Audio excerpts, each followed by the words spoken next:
Wagwan and welcome to the Tuesday Tattoo with me, Tat My Keep. Today we're just going to do a video about the tattoo scene and how everyone seems to think it's had this massive downturn. And it has in some ways.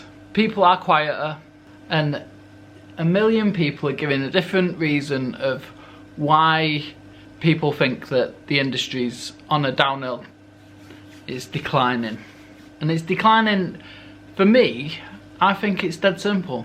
The cost of living crisis affects us massively because when people have got higher and higher bills, the bills are going up, the wages are going up a little bit, but not going up enough compared to the cost of stuff. The people have just got less and less disposable income to use.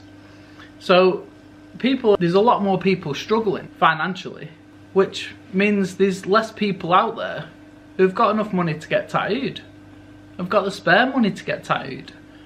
Most people are struggling to pay the Lecky bill. They're not thinking, oh, you know what, sack the Lecky bill off, we'll get a tattoo this week, we'll just go no internet, no. They're not gonna ever substitute basic necessities to get a tattoo. And we're a totally luxury item. No one needs to get a tattoo. People want tattoos. So when you get these people saying, oh, it's because there's too many tattoo studios, there's too many, the price of tattoos have gone up. The price of everything's gone up. The price of all our materials, all our rents, all our salary Lecky bill as well. Like, everything's gone up. It's gone up for everyone. It's just that wages haven't kept up with the cost of everything. So people haven't got that money.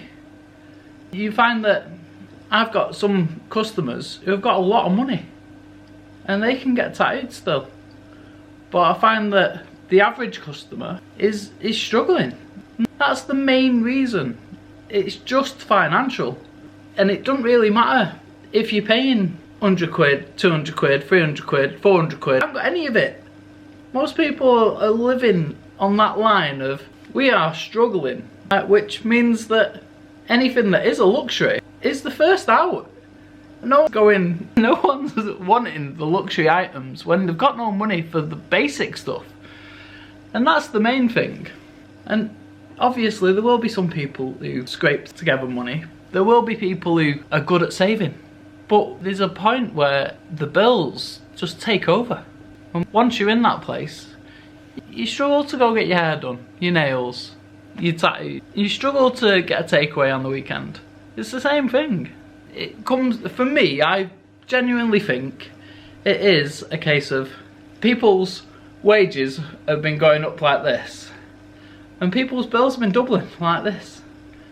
And it's this gap, the earnings, the disposable income is just going like this. And the bills are catching up and then they're going, shit, I'm gonna be really struggling.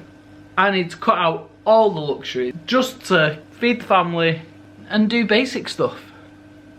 It's simple. I see a lot of people saying, oh, it's because of the boom in the industry. And it is partly that, because obviously the more tattoo studios are, the more spread out the customers are.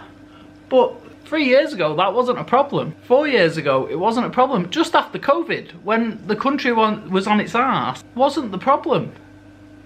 People were still getting tattooed and everyone had work. Now, because of the collapse in just disposable income, you've got less and less customers to spread between so many different artists. You'll find that certain artists will be really busy still because they'll have a certain type of clientele who have got money, have got decent amount of money, and they're not really struggling yet. But with the carry on increase in bills, even people who are making a lot of money will start feeling it. So that's my little rant about that done. What else did I want to talk about? A lot of tattooists get asked about how can I get an apprenticeship, how can I get into the industry, how can I become a tattooist? And for me, well, a lot of other people will be saying, oh, it's impossible. There's all these gatekeepers, they're holding the keys and they just won't let you have them. And I don't think that's the truth. I think if the industry was booming and we all were booked up and we all had full seats all the time, the next thing we'd want is another apprentice, because we'd have too much work to deal with. Can you imagine if there's pretty much a McDonald's in every town, right? And one of them's chocker, the drive-through never lets up, it's just busy. That McDonald's owner would be like, cool, I'm gonna open another McDonald's. Right, I need staff. Right, so he'd get more staff. At the moment, with the industry, you've got tattoo studios where tattooists are doing 2-3 days a week. Well, there isn't the work for the people who will be training the new apprentice. How can a tattooist take on an apprentice when they've not got enough work for themselves? Because when someone takes on an apprentice, we take them on the premise that there's enough work to go around so they can have some work. But at the moment, it's not like that at all. And you do get these clowns who set up little shops after they're doing a tattoo course or whatever. But they're going to realise really quickly that the only way they're going to be able to be busy is by doing it really cheap. And then they're not going to be able to afford the shop bills, the electric, the insurance, all the stuff, the supplies. They're not going to be able to afford it because they'll be doing it too cheap. And that's what comes with opening a shop's not just, oh cool, I've opened a shop and now I need to find customers. I need to find next month's rent. I need to find enough money to pay the electric. I need to probably spend some money on marketing. The bills just carry on adding up, and if you're not making enough money to cover all them bills, your business doesn't last long because you got no business. The whole premise runs on you will have enough customers to bring into your shop, pay you enough money to cover the studio bills, and then give you enough money on top of that to pay your household bills. And I can tell you now, most tattoo studios are struggling because we totally depend on people's disposable income, and it's drying up and it's going to big companies. You'll have noticed yourself. Go shopping at Tesco's. Go find an old receipt from Tesco's 2-3 years ago and look at your receipt now. If you wanted to buy the same products in Tesco that you did 2-3 years ago, the price ain't the same. Everything went up. So that just eats into everyone's disposable income, including ours. Not everyone's busy enough to survive. I feel that there's gonna be a point where there'll be tattoo studio closures, just because if the business ain't making enough money to stay open, it won't stay open. I feel like it's gonna become something different in the future.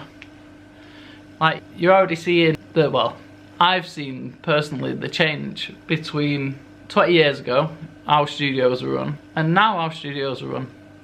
And the older tattooists back in the day were on a terrible deal. Most of them were paying 50-50, buying all their own supplies, and literally spending 50% on whatever they earned on just the chair rent, which will have covered the shop bills, but they got 50% for 50% of a bit of money to pay all their business costs, inks, needles, cling film, all that stuff, and they had to pay obviously their household bills out of that 50% as well, which back in the day you could, because housing was cheaper, electric was cheaper, gas, all the bills were a lot cheaper.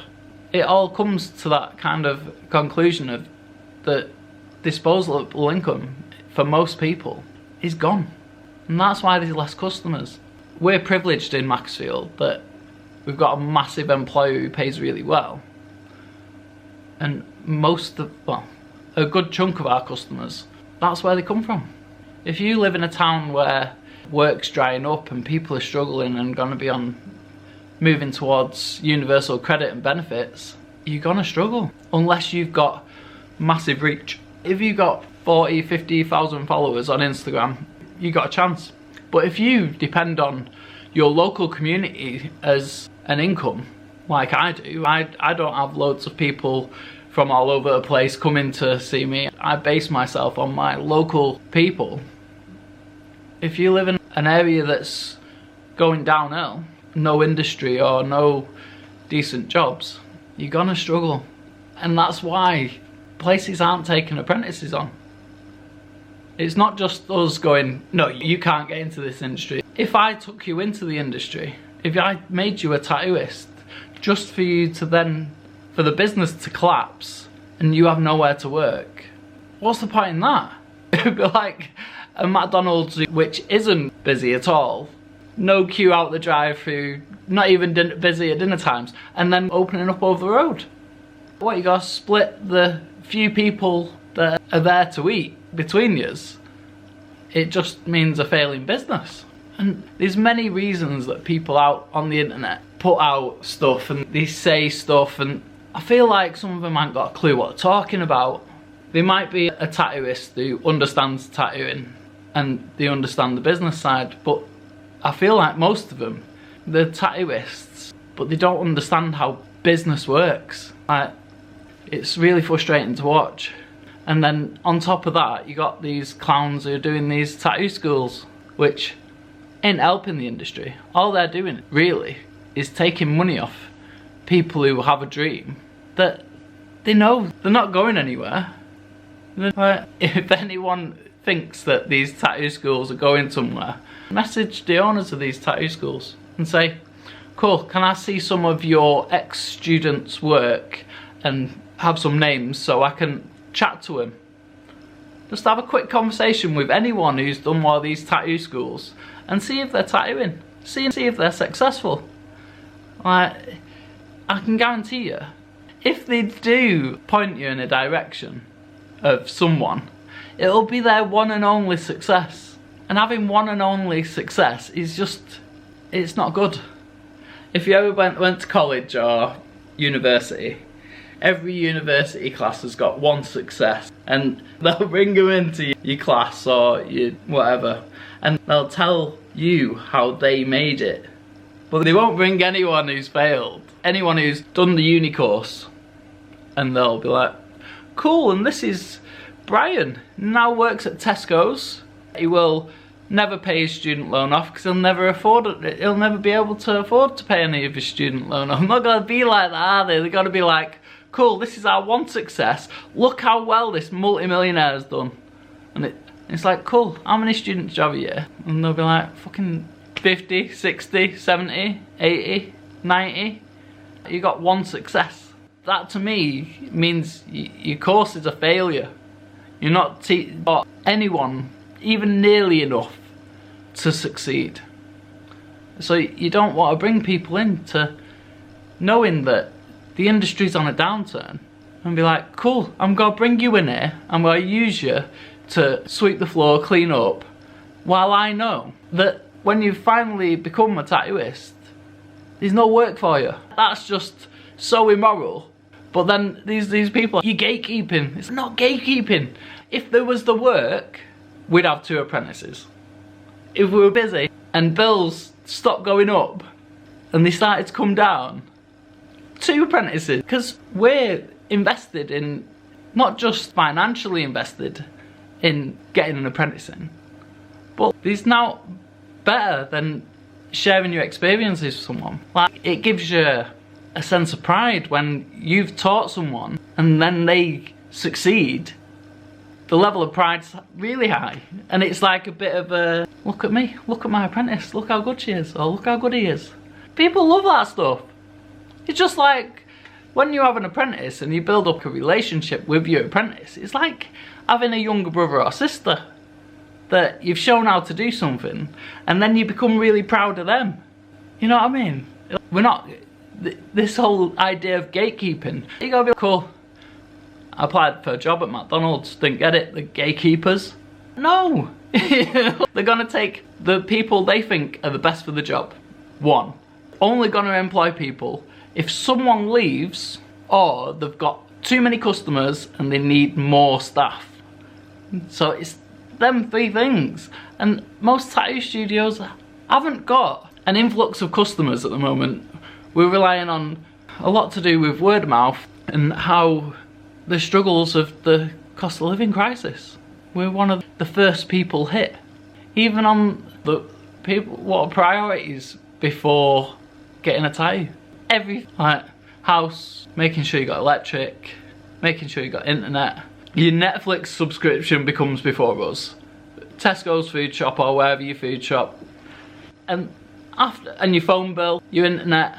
There's a long list of stuff before people think, I've got enough money to get a tattoo. I'm going getting a tattoo. The list is endless. So if people haven't got disposable income, even going on holiday is a much bigger priority to people than getting a tattoo. And so it should be. It's just that people are struggling to even go on a holiday. So that's one of the main reasons why the industry's on a downturn. It doesn't help that there's 10 shops in every town now, but that ain't the main issue. The issue is bills are going up, wages are stagnating. That little bit of money at the end of the month that you've got left, it's just shrinking and shrinking. And the energy companies, the water companies, they're all booming. You know what I mean? They're making a ton of money. All these massive companies, all the things you 100% need are increasing the prices until people can't afford them anymore. And then they'll probably hover in between just affordable and can't afford. And they'll keep it there. Because they're a business that is not personal. They don't know you. Do you think they care about you? No. They care about that profit margin. That's what they care about. They care about the numbers. For us, we care about the numbers as well. But it's for the same reason that you care about the numbers. It's we got bills to pay. And our profit margins are gone. And then everyone's in that boat. The cost of living crisis is going to be, well, it already is. It's having a massive effect on social issues. This one's been quite negative and pretty ranty. But I can't help it because it's really frustrating when you see people and they're giving you their explanation. And I'm in the tattoo world, seeing it firsthand. And then there'll be some influencer commentating on tattoos. And they'll be like, oh, it's the gatekeepers. Oh, it's the tattoo schools. Oh, it's this. No, it isn't. It's now to do... It's got a little bit to do with that. It's got a little bit to do with a lot of things. But the most impactful thing is the drying up of people's disposable income. And I can't see it getting better. I can only see it getting worse for people. I'm looking at moving house, or leaving this house, and I look at the rents. When I live in Maxfield, if you don't know. It's in between Manchester and Stoke. It's pretty much bang in the middle. And when I moved to Maxfield nine years ago, we could get a 2-bed terraced house for about 650 quid a month. The same 2-bedroom terraced house now is 1100 to 1200 quid a month in 9 years.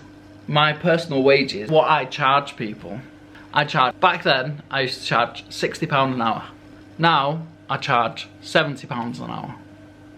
So my rent has near doubled and my value that I give to my tattoo has gone up by £10. So it's nowhere near the equivalent. What I could afford back then was a lot more than what I can afford now. And it's the same for everyone. Like, say they're on minimum wage. To be, and they've always been on minimum wage. Say minimum wage was £8 something 10 years ago. And it's gone up to £11 something. I don't even equate into the amount bills have gone up. Say you've had probably a doubling of the electric bill. You had a doubling of rent. Probably nearly a tripling of water. Your mobile phone bill's probably gone up by 30-40 quid. Your internet's stayed pretty much the same. It's one of the only companies that have stayed relatively the same. But everything's doubled, except people's wages. So, of course, people ain't got money. Which I just think that's the most common sense way to look at it. I needed to get that out. You know what I mean? Needed to get it off my chest because it was stressing me out. These influencers, they look at things in a different way to what I do. And I'm not saying they're necessarily wrong, but I think they don't understand. They think we do have a moral compass in the tattoo industry. A lot of people do. Some people don't. Like, we don't steal people's work. We don't tattoo people's hands and face when they've not got any tattoos. We don't want to tattoo any hateful things. We don't want to tattoo any... There's loads of things we don't do because it's a moral thing where it's like, no, I don't want an 18-year-old to be stuck on job centre wages forever because I've tattooed some rubbish on their hands. So we don't do that. I know some people do that, but we don't, because we've been like, we're in a privileged position because we can afford stuff. When shit hits the fan and I'm struggling, or anyone's struggling, the morals just slowly go down. That's how everything does. You're in a privileged position to be able to have the morals. As soon as your family's starving, suddenly stealing's fine. You know what I mean? That's how it is. I know there's a lot of people who'll be like, stealing's never fine, but that just shows me that you live in a privileged life where you've never had to. It doesn't tell me that your morals are superior to mine. I can guarantee if you were homeless with no income, your morals would change. And as soon as people hit that point of you are struggling, we all change. And we all feel like we're superior when we don't have to, I don't know, bend the rules or anything like that, or do anything negative. We all feel like that. We all feel like, oh, well, I wouldn't do that. You don't know what you'd do. Circumstances dictate your morality. It's like with all things, but when you're at the bottom, your morality is at the bottom as well. Becomes, you got to do stuff that you wouldn't have done. You wouldn't have done if you wasn't at the bottom. Look at the statistics for any type of crime-ridden area, and then look at the wealth of the area. That's not unusual. Do you think these people, if you're lucky enough to live in a lifestyle that you can afford, and you've got everything that you need, not necessarily everything you want, but everything you need, and you can feel morally superior over people who are on the streets and having to steal the odd apple out of Tesco's or whatever. You can look at them and go, look at dirty bastards.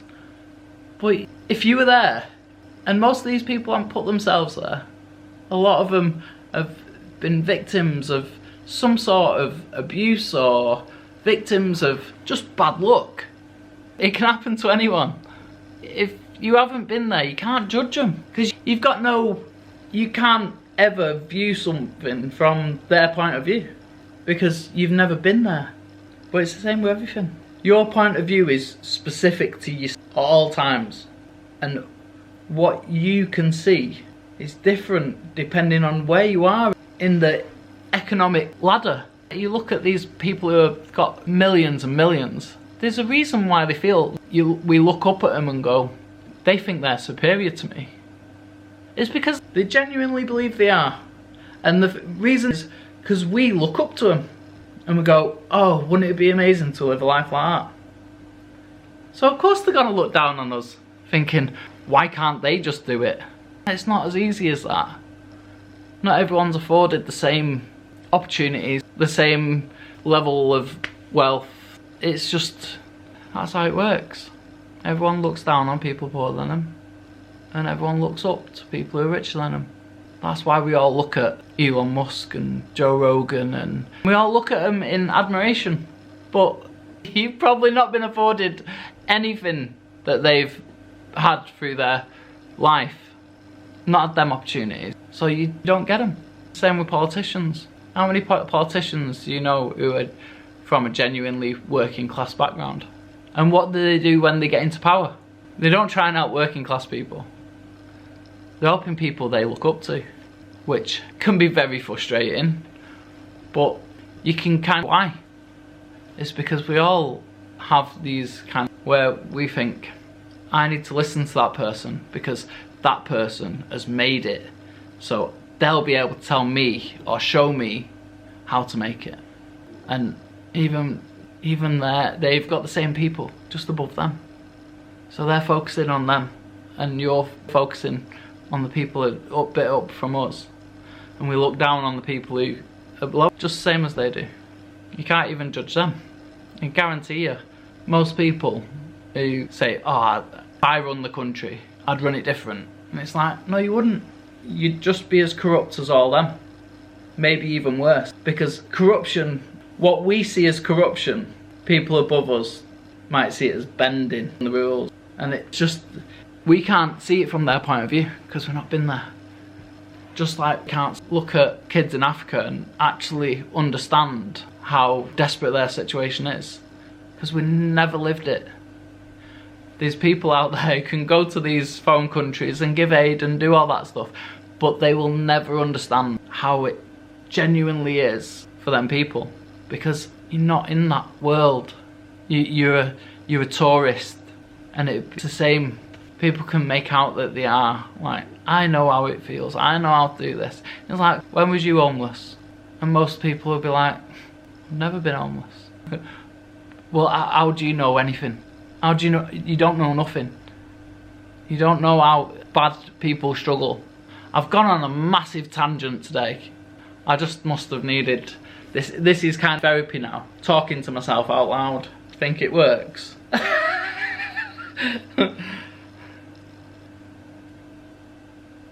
It's amazing what people think about when they're like kind of mass and going round, and as I argue with myself, my opinions slightly change and the way I'm thinking about slightly changes.